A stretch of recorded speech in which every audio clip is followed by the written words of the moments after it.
Okay, I've tried to make this video like 6 times, and this is going to be the one. So in front of me I have the Loupedeck. This is an editing console for Lightroom, and I'm really excited to tell you about this thing. And I'm also excited to tell you about a software update that they dropped a couple days ago that just makes it so much better. So welcome to the Loupedeck review.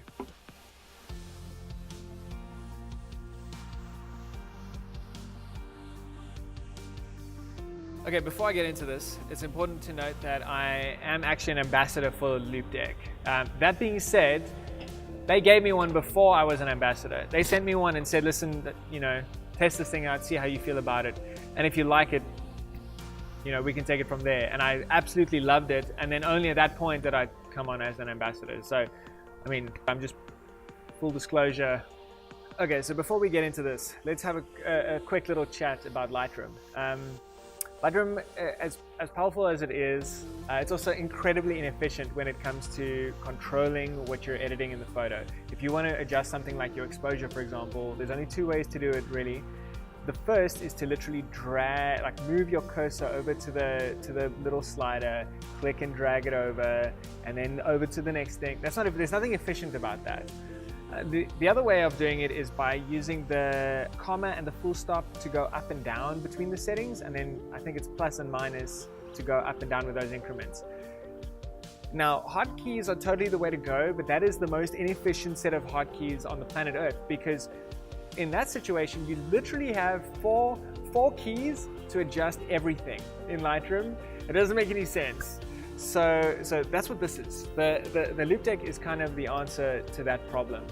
Now, what the Loupedeck does allow you to do is it allows you to start off at something sort of easier. I guess you could say less control, because you have 8 buttons along the top for presets. So if you have like a preset that you like to apply, you could just hit one of the preset buttons and it'll apply that preset to your image. And then you can just use all the various controls to adjust what you don't like about what the preset has done to your photo. The Loupedeck also gives you a full set of controls for the culling process. So you can get through your images using the arrow cluster at the bottom, and then you can flag and rate and star and color your images with the cluster on the bottom left of the Loupedeck. So you've got all the colors, you've got stars, and you've got, of course, the flag controls. What I also really appreciate about what they've done with the Loupedeck is that you've got a little function button. And the function button basically doubles up on all the controls that you have on the Loupedeck, or it alters what that particular button does. So I'm going to go through some of the controls that the Loupedeck offers you so that I can kind of give you a breakdown of what this thing's actually doing for you. For starters, you have all of your exposure and contrast and highlights, all the sort of basic raw conversion controls. You have those as actual dials that you can control, and if you click those dials down, it resets that setting down to 0. So if you don't really like what you did with the contrast, for example, you can just start from 0 by pressing the contrast dial down, and then it goes back to 0. After all the basic exposure and highlights and contrast and all that kind of stuff, you also have all the color. So white balance and tint and vibrance and saturation are sort of clustered on the right of the Loupedeck. While you're going through the edit, if you'd like to see what you've done on the images, you've got a before and after button. And if you just press it on its own, it shows you the images side by side. And if you hold the function key and press before and after, what it does then is it just shows you the image on top of the original, the way your backslash does on a keyboard. So the way the HSL panel works is really interesting. They've got hue, saturation, and luminance, and these dials each of the dials control a specific color within that panel. So if you set the hue and then you adjust the blue dial, you would be adjusting the hue of the blue, obviously. If you change it to saturation, you would be adjusting the saturation. So you have full HSL control on the Loupedeck. Also really like that there's an undo and redo control on the Loupedeck, which I actually didn't realize how much I would use that until I had access to it. Because you could just sort of undo the steps that you just did and you can keep going back. If you press function and undo, it resets the image to as it was straight out of the camera, which is fantastic. Something else that is sitting on the Loupedeck is the copy and paste controls. I actually never used copy and paste on a per image basis in Lightroom before I got the Loupedeck. But what I learned was that sometimes when I'm shooting some images, I'll have like 5 or 6 images that have the same problem or the same thing that I'd like to do to them. So then I would do it to the first, and then I would just say copy. And when I move over to the next image and say paste, just paste those settings over, which is honestly just not something I ever did before. And I don't actually know why, but I like that the controls are there. What's also really nice about the cluster you have at the bottom left with the stars and the colors is that if you press the function key, you're actually filtering your images instead of applying those ratings. So what would happen is you could press function and green, and you're telling Lightroom to filter the images that you're looking at by green. Only show me the green ones. And then if you press the star and color button, now you've changed the buttons over to stars. And if you press function and say 5, now you're filtering by images that have 5 stars and images that are green, because it retains the filters that you applied before.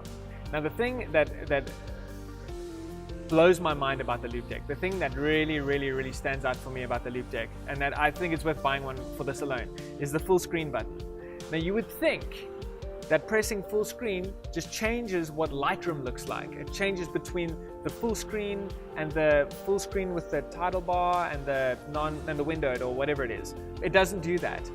When you press full screen, it puts your image into full screen, but you can still edit the photo. So what's annoying about having something like a laptop is because like this particular one has a 15-inch screen, but if I've got all the development panels along the side, now the image isn't 15 inches. Now it's way smaller. Now you're looking at like a 10-inch version of your photo.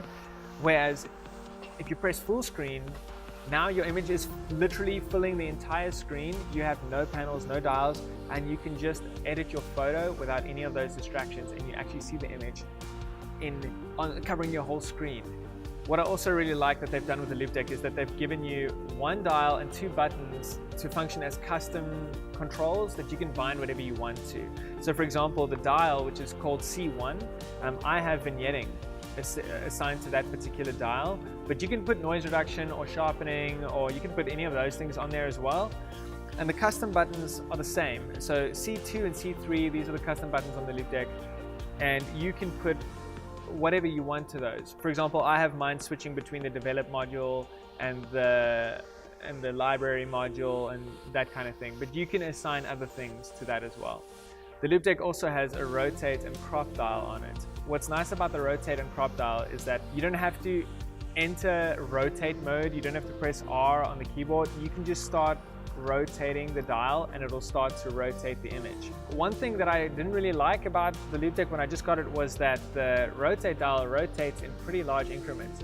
But then I figured out that if you hold the function button down and then turn the rotate dial, it turns it in much smaller increments. So you have so much control with that. What's also nice is that when you start a rotate, usually what happens is you rotate the image, and when you've rotated to how you want, you have to press enter to sort of apply that. But on the Loupedeck, you don't have to do that. You can just start turning the dial, and once it's rotated to where you want it, you just leave the dial and then it like presses enter. It just applies the rotate for you.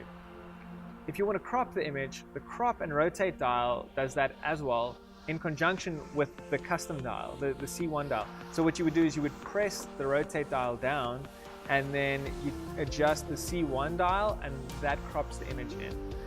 So that's a quick breakdown of what the Loupedeck is and how it works. I've been using this one for, I don't know, 3 months, 4 months.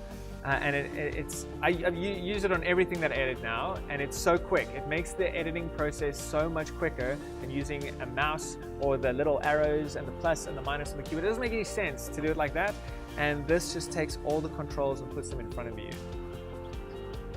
Now, this is where this Loupedeck review gets a bit more interesting. People have spoken about the Loupedeck for a while, and their issue has been there's no support for Premiere or Photoshop or Capture One or whatever. That's starting to change, because in an update that they brought out a week ago, the Loupedeck now officially has Capture One support, which I know is a big deal, especially for people shooting a bit more commercial work and that kind of thing, or portrait work, I guess. The Capture One support is only beta, but it's good. It's good. They have made the Loupedeck way more customizable and given the user way more control over what the Loupedeck does. For example, this is one thing that I'm so glad they did. Traditionally with the selections, with your culling process, you would use the arrow cluster along the bottom, and then you would use these stars and ratings and colors and stuff. But there's this beautiful rotate dial that just feels like it's made to go through images, and it could never do anything before. But now with the update, I've changed this to be the next image, previous image, sort of a scrolling tool. And I remapped the zoom tool next to the arrow cluster to be a flag tool. So now I can use that as a means to go through my images, and the zoom key, there's 2 zoom keys. So I've programmed this one to be a flag tool. Small things like that are just making this so much better. The new software update also gives you way more control over the C2 and C3 keys, where you can access much more granular locations of the menus or of Lightroom's adjustments using those keys now.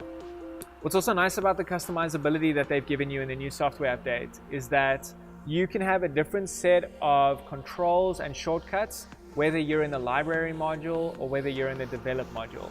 So for example, when I'm in the develop module, C2 and C3 are different local adjustment controls like radial filter or graduated filter, whereas when I'm in the library module, they serve a totally different purpose. So those 2 custom buttons effectively have 4 sets of controls, and then if I combine them with the function button, I double that. So the level of control and customizability that they've given you now is kind of amazing. What they've also done with the preset buttons is that if you're in the crop mode, pressing any of the preset buttons now doesn't apply like a develop preset. It applies what do you call the what is that thing? The aspect ratio. If you press crop and then P2, for example, you could have bound P2 to 4:5 or 16:9 or whatever you want, and those presets are now aspect ratios, which is fantastic. What's also great is that the C1 dial serves a different purpose now if you're using an adjustment brush. If you've got the adjustment brush enabled, turning the dial will actually adjust the size of the brush. Okay, what else? I think that's it. I think that is it. Okay, stop.